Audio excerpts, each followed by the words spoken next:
Good morning and welcome back to the channel. We're going to continue in the book of Numbers. But first, Father, as I read and receive your word, may it deeply be rooted in me.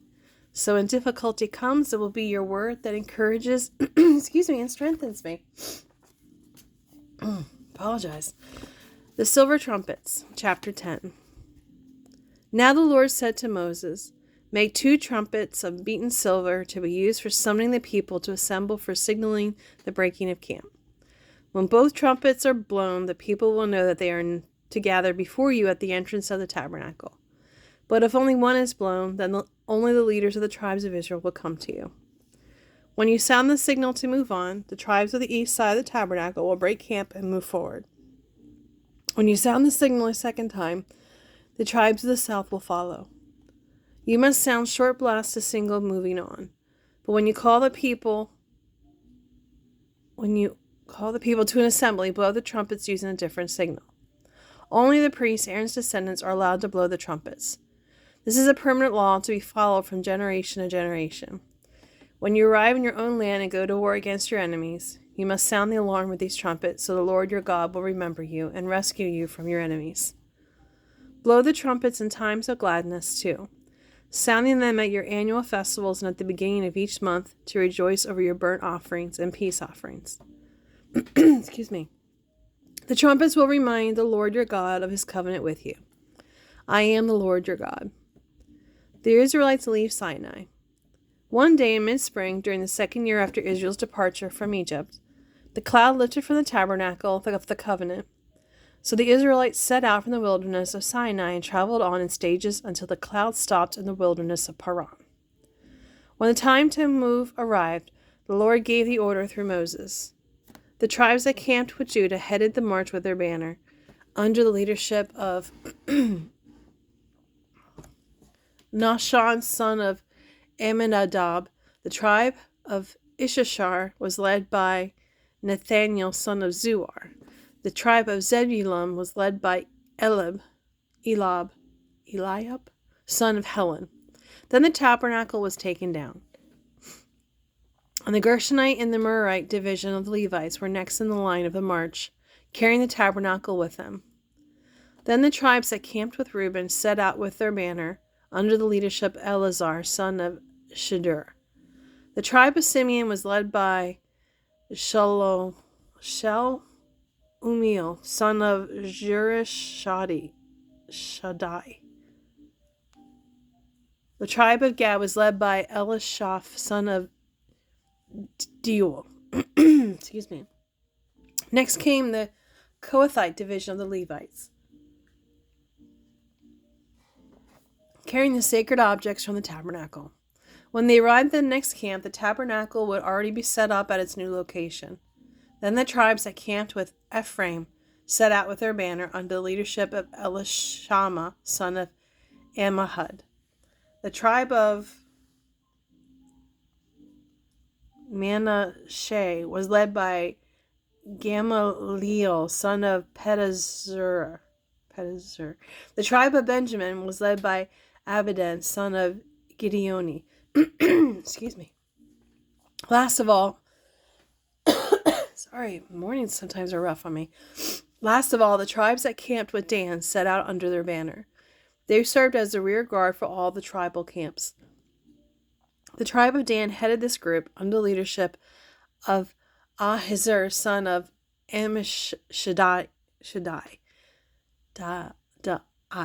tribe of Asher was led by Pagiel, son of Ochran. The tribe of Naphtali was led by Ahira, son of Enan. This was the order in which the tribes marched division by division.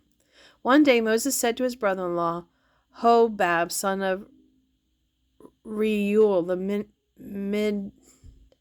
Midianite, "We are on our way to the promised land. Come be our guide, and we will share with you all the good things the Lord does for us." They marched for 3 days after leaving the mountain of the Lord, with the Ark of the Lord's covenant moving ahead of them to show them where to stop and rest. As they moved on each day, the cloud of the Lord hovered over them. And whenever the ark set out, Moses would cry, "Arise, O Lord, and let your enemies be scattered. Let them flee before you." And when the ark was set down, he would say, "Return, O Lord, to the countless thousands of Israel." The people complained to Moses, chapter 11. The people soon began to complain to the Lord about their hardships. And when the Lord heard them, his anger blazed against them. Fire from the Lord raged among them and destroyed the outskirts of the camp. The people screamed to Moses for help when he prayed to the Lord. The fire stopped. After that, the area was known as Taberah, the place of burning, because the fire from the Lord had burned among them there. Then the foreign rabble who were traveling with the Israelites began to crave the good things of Egypt, and the people of Israel also began to complain. "Oh, for some meat," they exclaimed. "We remember all the fish we used to eat for free in Egypt. And we had all the cucumbers, melons, leeks, onions, and garlic that we wanted. But now our appetites are gone, and day after day we have nothing to eat but this manna." The manna looked like small coriander seeds, pale yellow in color. The people gathered it from the ground and made flour by grinding it with hand mills or pounding it with in mortars. Then they boiled it in a pot and made it into flat cakes. These cakes tasted like they had been cooked in olive oil. The manna came down the camp with the dew during the night.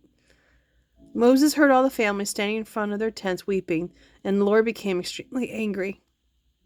Moses was also very aggravated, and Moses said to the Lord, "Why are you treating me, your servant, so miserably? What did I do to deserve the burden of people like this? Are they my children? Am I their father? Is that what you have told me to carry them, and why you have told them to carry me? Is that why you have told me to carry them in my arms, like a nurse carries a baby, to the land you swore to give to their ancestors?" Excuse me a second. "Where am I supposed to get meat for these people? They keep complaining and saying, 'Give us meat.' I can't carry all these people by myself. The load is far too heavy. I'd rather you kill me than treat me like this. Please spare me this misery."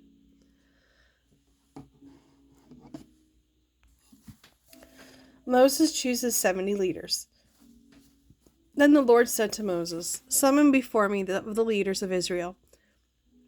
Bring them to the tabernacle to stand there with you. I will come down and talk to you there. I will take some of the spirit that is upon you, and I will put the spirit upon them also. They will bear the burden of the people along with you, so you will not have to carry it alone. And tell the people to purify themselves, for tomorrow they will have meat to eat. Tell them the Lord has heard your whining and your complaints. If only we had meat to eat. Surely we were better off in Egypt. Now the Lord will give you meat, and then you'll have to eat it. And it won't be just for a day or 2, or 5, or 10, or even 20. You will eat it for a whole month until you gag and are sick of it. For you have rejected the Lord who is here among you, and you have complained to him. Why did we ever leave Egypt?" But Moses said, "There are 600,000 foot soldiers here with me, and yet you promised them meat for a whole month? Even if we butchered all our flocks and herds, would that satisfy them? Even if we caught all the fish in the sea, would that be enough?" Then the Lord said to Moses, "Is there any limit to my power? Now you will see whether or not my word comes true." So Moses went out and reported the Lord's word to his people. Then he gathered the 70 leaders and stationed them around the tabernacle. And the Lord came down in a cloud and spoke to Moses. He took some of the spirit that was upon Moses and put it upon the 70 leaders. They prophesied as the spirit rested upon them, but that was the only time this happened. 2 men, Eldad and Medad, were still in the camp when the spirit rested upon them. They were listed among the leaders, but had not gone up to the tabernacle, so they prophesied there in the camp. A young man ran and reported to Moses, "Eldad and Medad are prophesying in the camp." Joshua, son of Nun, who had been Moses' personal assistant since his youth, protested, "Moses, my master, make them stop." But Moses replied, "Are you jealous for my sake? I wish that all the Lord's people were prophets, and that the Lord would put the Spirit upon them all."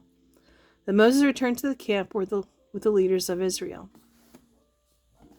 The Lord sends quail. Now that the Lord sent a wind and brought the quail from the sea and let them fall into the camp all around it, For many miles in every direction from the camp, there were quail flying about 3 feet above the ground. So the people went out and caught quail all that day and throughout the night and all the next day too. No one gathered less than 50 bushels. They spread the quail out all over the camp, but while they were still eating the meat, the anger of the Lord blazed against the people, and he caused a severe plague to break out among them. So that place was called Kibroth Hattaavah, the graves of craving, because they buried the people there who had craved meat from Egypt. From there, the Israelites traveled to Hazeroth, where they stayed for some time. Chapter 12. The complaints of Miriam and Aaron. While they were at Hazeroth, Miriam and Aaron criticized Moses because he had married a Cushite woman. They said, "Has the Lord spoken only through Moses? Hasn't he spoken through us too?" But the Lord heard them. Now Moses was more humble than any other person on earth. So immediately the Lord called to Moses, Aaron, and Miriam and said, "Go out to the tabernacle, all 3 of you." And the 3 went out. 3 of them went out. Then the Lord descended in the pillar of the cloud and stood at the entrance of the tabernacle. "Aaron and Miriam," he called, and they stepped forward, and the Lord said to them, "Now listen to me.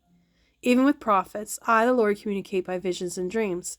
But that is not how I communicate with my servant Moses. He is entrusted with my entire house. I speak to him face to face, directly, and not in riddles. He sees the Lord as he is. Should you not be afraid to criticize him?" The Lord was furious with them, and he departed. As the cloud moved above the tabernacle, Miriam suddenly became white as snow with leprosy. When Aaron saw what had happened, he cried out to Moses, "Oh, my Lord, please don't punish us for this sin we have so foolishly committed.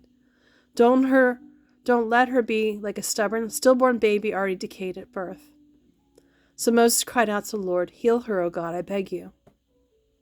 And the Lord said to Moses, "If her father had spit in her face when she had been defiled for 7 days, banish her from the camp for 7 days, and after that she may return." So Miriam was excluded from the camp for 7 days, and the people waited until she was brought back before they traveled again. Then they left Hazeroth and camped in the wilderness of Paran. Well, thank you for joining me today. I'm sorry my nose was acting up, so I had to pause a few times during this. You have a beautiful day, wonderful day. Thank you for joining me, and I will begin with chapter 13 tomorrow. Thank you. Bye.